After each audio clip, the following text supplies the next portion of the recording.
Sir அதே மாதிரி இன்னைக்கு வந்து இந்த ஹேர் ஃபாலை ஸ்டாப் பண்ணுறதுக்காக இந்த பிஆர்பி ஜிஎஃப்சி மாதிரியான நிறைய ட்ரீட்மெண்ட்ஸ் எல்லாமே வந்து மார்க்கெட்டில் இருந்துட்டு இருக்கு.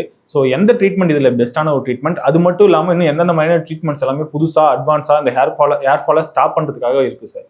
ஸோ இப்போ பிஆர்பின்னா நம்ம ரத்தத்தை எடுத்து அதை பியூரிஃபை பண்ணி அதை வந்து அதில் இருக்க பிளாஸ்மாவை எடுத்து நம்ம இன்ஜெக்ட் பண்ணுவோம்.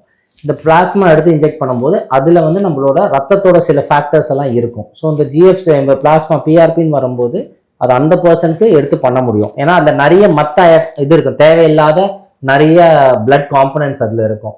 உடஞ்சி போயிருந்தாலும் இருக்கும், அதில் ஃபுல்லாக கிளியர் ஆகாது. ஸோ அதை இன்ஜெக்ட் பண்ணுவோம். ஸோ அதை இன்ஜெக்ட் பண்ணும்போது உங்களுக்கு ஓரளவுக்கு வந்து ஒரு பாத்வே மூலமாக அது வந்து வேலை செய்யும். ஜிஎஃப்சின்றது ஃபுல்லாகவே க்ரோத் ஃபேக்டர்ஸ் தான். அதாவது இந்த தேவையில்லாத பிளட் காம்பனன்ட்ஸ் எல்லாத்தையுமே எலிமினேட் பண்ணிட்டு வெறும் இந்த க்ரோத் ஃபேக்டர்ஸை மட்டும் இன்ஜெக்ட் பண்ணுவோம். இப்போ இன்ஜெக்ட் பண்ணும்போது என்ன ஆகும்னா இந்த மற்ற சைடு எஃபெக்ட்ஸ் எதுவுமே இல்லாமல் அந்த இடத்துல வந்து வீக்கம் வராமல் அந்த இடத்துல இரிட்டேஷன் எதுவும் பண்ணாமல் வந்து இன்னும் க்ரோத் வந்து இன்னும் கொஞ்சம் நல்லாவே ஆரம்பிக்கும்.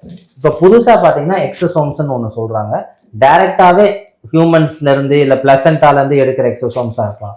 பிளான்ட் டிரைவ்டு எக்ஸோசோம், அதாவது க்ரோத் ஃபேக்டர் ஸ்டெம் செல்ஸ் மாதிரி அதை டைரெக்டாகவே எடுத்து பியூரிஃபை பண்ணி இன்ஜெக்ட் பண்ணுறாங்க. ஸோ இது டைரெக்டாகவே ஹேரை ஸ்டிமுலேட் பண்ணும், இன்னும் நல்லா வேலை செய்யும் அப்படின்னு சொல்லிட்டு நியூவாக போயிட்டே இருக்காங்க. இந்த மாதிரி நிறைய வந்து இப்போ சிந்தட்டிக் டெரிவேட்டிவ்ஸ் QR678 இந்த மாதிரி நிறைய ஆப்ஷன்ஸ் வந்துட்டே தான் இருக்குது.